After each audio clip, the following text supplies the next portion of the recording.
Hi అండి. వాలంటీర్లకైతే చరమగీతం పాడినట్టే. అందుకే నిన్న రోడ్డు ఎక్కడం కూడా చూసాం వాలంటీర్లు చాలామంది వరకైతే.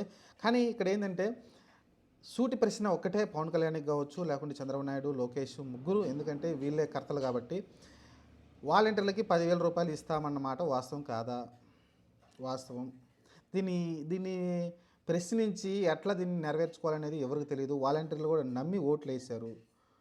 అది వాస్తవం. ఎందుకంటే అప్పటిదాకా నాకు తెలిసి వాలంటీర్లు వైసీపీ తరపునే ఉన్నారు గానీ, ఎప్పుడైతే జగన్మోహన్ రెడ్డి ఇది ప్రకటించలేదో ఎక్కువ శాలరీస్ వాళ్ళు కూడా ఎప్పటి నుంచో పోరాడుతా ఉన్నారు వైసీపీ శాలరీస్ పెంచాలని. కానీ పెంచలేదు అప్పుడు ఉన్న గవర్నమెంటు. కానీ సడన్‌గా 10,000 అనేసరికి వీళ్ళకైతే ఆశ పుట్టింది. పవన్ కళ్యాణ్ కావచ్చు, లేకుంటే చంద్రబాబు నాయుడు గారు కావచ్చు, 10,000 ఇస్తామని గ్యారంటీ నాదే అని చెప్పుకొచ్చారు.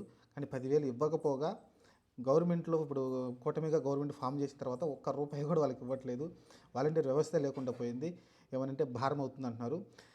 నేను సూటి ప్రశ్న ఏంటంటే వాలంటీర్ వ్యవస్థ స్టార్టింగ్‌లో దీని గురించి చాలా చెడ్డగా అంటే ఒక రకంగా చెప్పాలంటే వాలంటీర్లు దోషులుగా నిలుచోబెట్టింది పవన్ కళ్యాణ్ గారు. ఎలా అంటే వాలంటీర్లను ఆడపిల్లని ట్రాప్ చేస్తున్నారు. వాళ్ళ ఇంటికెళ్తున్నారు. ఇంటికెళ్ళి అమ్మాయిలని ట్రాప్ చేస్తున్నారు. 30,000 మందా అసలు చాలా పెద్ద నెంబర్ చెప్పాడు పవన్ కళ్యాణ్ అయితే. 30,000 మంది అమ్మాయిలని ట్రాప్ చేసి మాయమైపోయారు. మిస్సింగ్ అయ్యారని చెప్పాడు.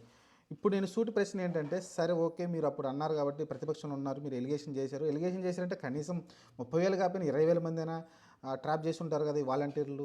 మరి వాళ్ళందరూ మిస్సింగ్ అయిన వాళ్ళు ఎక్కడున్నారు? ఇప్పుడు వీళ్ళు కూటమిగా గవర్నమెంట్ ఫామ్ అయింది కదా! మరి దానికి సపరేట్‌గా ఏమన్నా మీరు ఆహ్, కమిటీ ఏసి వీళ్ళందరూ మిస్ అయిన అమ్మాయిలు ఎక్కడికెళ్లారు? ఎటు వెళ్లారు? ఈ వాలంటీర్లు ఎవరైతే ఇంతకుముందు మీరు గవర్నమెంట్‌లో లేరు కాబట్టి ఇప్పుడు అంతా మీ అధికారం అంతా మీ చేతుల్లో ఉంది కాబట్టి మీరు ఏదైతే వాలంటీర్లు ఎవరైతే తప్పు చేశారనిపించిందో వాళ్ళందరినీ ఎంక్వైరీ చేసి ఆ అమ్మాయిలు రిటర్న్ తీసుకొచ్చే ప్రయత్నం అయితే పవన్ కళ్యాణ్ చేయట్లేదే. ఎందుకని చేయట్లేదు? మరి ఆ రోజు 30,000 మంది అమ్మాయిలు మిస్సింగ్ అయ్యారు. వాలంటీర్లు చాలా దారుణంగా, దుర్మార్గంగా ఉంటున్నారు. ఇది చాలా కష్టం అనిపించింది. అన్న ఆ నోటితోనే మళ్ళీ ఒక పక్కనేమో పవన్ కళ్యాణ్ అమ్మాయిలు మిస్ అవుతున్నారని 30,000 అని చెప్తుంటే, ఎలక్షన్ టైంలో చెప్తున్నా. ఆ తర్వాత ఇటు పక్క వచ్చేసి లోకేష్ వచ్చేసి, చంద్రబాబు నాయుడు వచ్చేసేమో వాలంటీర్లకి 10,000 మేము ఇస్తామని చెప్పుకుంటూ వచ్చారు. వాలంటీర్లు మేము బంగారంలా చూసుకుంటామని చెప్పారు. మీ జాబులు ఎక్కడికి పోవు మాది గ్యారెంటీ అని చెప్పుకుంటూ వచ్చిన చంద్రబాబు నాయుడు ఈరోజు అధికారంలో రాగానే మాట దాటేశారు. పవన్ కళ్యాణ్ అయితే దాన్ని ఊసేయలేదు. సైలెంట్‌గా ఉన్నారు. సరే ఆయన పవన్ కళ్యాణ్ గారు ఏదైతే చెప్పారో మిస్సింగ్ అయ్యారు ఆడపిల్లలు మరి అది మరి ఎక్కడికి పోయారు వాళ్ళందరినీ ఇప్పుడు తీసుకురావచ్చు కదా. కనీసం 30,000 అన్నోళ్ళు కనీసం 15,000 మంది 10,000 మంది అన్న మీ అమ్మాయిలని వెనక్కి తీసుకొచ్చారా మిస్ అయినోళ్ళు? ఆ మిస్సిన్‌ల జాబితా ఎక్కడుంది? అప్పుడంటే వైసీపీ గవర్నమెంట్ ఇవ్వలేదనుకుందాం. ఇప్పుడు మీ కూటమి గవర్నమెంట్ ఉంది కదా. ఇప్పుడు అమ్మాయిలు మిస్ అయిన అమ్మాయిల లిస్ట్ తీసుకొని ఇదిగో ఇంతమంది లిస్ట్ మిస్ అయినరు. ఈ అమ్మాయిలు పలానా చోట నుంచి పలానా జిల్లా నుంచి ఇంతమంది మిస్ అయ్యారు. వాళ్ళందరినీ మేము వెనక్కి తీసుకొస్తామని ఎందుకు చెప్పట్లేదు? అంటే అప్పుడు చెప్పినయన్నీ పచ్చి అబద్ధాలు. వాలంటీర్ మీద ఏసిన అభండాలు అయన్నీ. క్లియర్‌గా అర్థమవుతుంది.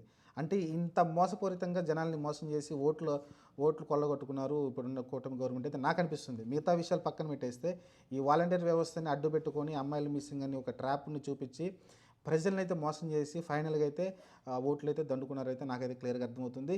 సరే ఇప్పుడు ఏదైనప్పటికీ వాలంటీర్లు అయితే ఇప్పుడైతే నాకు తెలిసి ఆల్మోస్ట్ డెడ్. నాకు తెలిసి వాలంటీర్లు ఇప్పట్లో వచ్చే అవకాశం లేదు.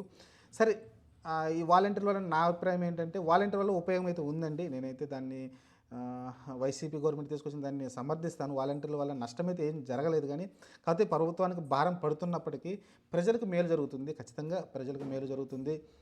మనం చూసాం ఇంతకుముందు ముసలోళ్ళు ఇంటికాడ నుంచి నడవలేని వాళ్ళకైతే చాలా కష్టపడి అంతమంది గంటలు ఆ పంచాయతీ ఆఫీస్ ముందు కూర్చోవాల్సిన పరిస్థితి అయితే ఉండేది. వాలంటీర్ వ్యవస్థ ఉన్నప్పుడు ఏంటంటే డైరెక్ట్‌గా ఇంటికెళ్ళి ఆల్మోస్ట్ 1-5 తారీఖులోపు మొత్తం క్లియర్ అయిపోతుండేవి పింఛన్లు మొత్తం కూడా. అంత ఈజీగా అయిపోతుండేది. అలానే మీకేమన్నా సర్టిఫికేట్లు కావాలన్నా లేకుంటే మీకేమన్నా ఇప్పుడు పథకాలున్నాయి. ఇప్పుడు సూపర్ 6 ఈళ్ళే ప్రకటించారు. అలాంటి పథకాలు ఏమైనా ఉంటే అవి ఇమ్మీడియేట్‌గా వాళ్ళకెళ్ళి చెప్తారు. మనకు తెలీదు కదా ఎప్పుడు ఏ పథకం ఇప్పుడు ప్రతిరోజు ఇంటి ముందు టీవీలో కూర్చొని చంద్రబాబు ఏం చెప్తున్నాడు, పవన్ కళ్యాణ్ ఏం చెప్తున్నాడు చూడరు కదా. వాళ్ళుంటే ఏమవుతుందంటే మీకు పథకాలనేవి వచ్చి చెప్తారు. సాయంత్రం పూట ఊరక సరదాగా దారిన పోతున్నప్పుడు వాలంటీర్‌ని అడిగామంటే ఏమన్నా కొత్త పథకాలు వచ్చినాయి అంటే చెప్తారు. ఇదిగో పలానాది రైతు భరోసా రేపు పడబోతుంది. లేకుంటే పలానా ఆహ్, కౌలు రైతులకి ఇలా మంచి జరగబోతుంది. లేకుంటే పలానా ఇది ఉంటాయి కదా. పంట నష్టం నష్టపరిహారం ఇస్తారు కదా పంట నష్టానికి. అలాంటివి ఏమన్నా వచ్చినప్పుడు పథకాలు అలాంటివి ఇవ్వడం కావచ్చు. ఇలా చాలా రకాలుగా అయితే మనకైతే చాలా సహాయాలు అయితే చేస్తూ వచ్చారు వాలంటీర్లు. కానీ ఫైనల్‌గా చూసుకుంటే ఇప్పుడైతే మీరు అలాంటిది ఏమీ లేకుండా పోయింది. చాలా ఇబ్బందులు అయితే ఎదుర్కొంటున్నారు ఖచ్చితంగా. ఎందుకంటే మీకు ఒక సర్టిఫికేట్ కావాలంటే ఈజీగా పంచాయతీ ఆఫీసులో మనకు వచ్చేసి ఉండేది.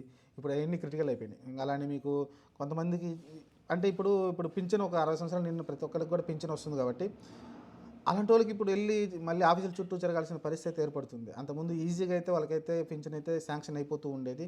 కానీ ఇప్పుడైతే చాలా కష్టతరం అయిపోతుంది. ఇన్ని ఉపయోగాలు ఉన్నప్పుడు దాన్ని అయితే పక్కన పెట్టారు. ఇది జస్ట్ ఏం లేదు. ఇది జగన్మోహన్ రెడ్డి పెట్టిన సంబంధించింది కాబట్టి దాదాపు 2.5 లక్షల మంది అనుకుంటా కదా ఉద్యోగులు. వాళ్ళని జగన్కే పేరు వస్తుంది. మనం ఒకవేళ రన్ చేసినా కూడా జగన్మోహన్ రెడ్డికే పేరు వస్తుంది కాబట్టి దాన్ని అందుకే తప్పించాలని తప్పిస్తున్నారు తప్ప ఇప్పుడు మళ్ళీ జన్మభూమి కమిటీలని రకరకాలు వేస్తారు. అంతమించి ఏముండదు. చూద్దాం మరి. వాలంటీర్లు అయితే నడి రోడ్డు పైన నుంచోబెట్టారు. పవన్ కళ్యాణ్, చంద్రబాబు నాయుడు, లోకేష్ వీళ్ళు ముగ్గురే కర్తలు. మరి ఫ్యూచర్లో మరి వీళ్ళు ఎలా ఉంటారో చూడాలి.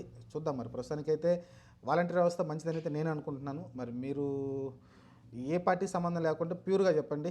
కామెంట్ అయితే చేయండి. వాలంటీర్ వ్యవస్థ ఉంటే మంచిదా చెడ్డదా అని అయితే కామెంట్ చేయండి.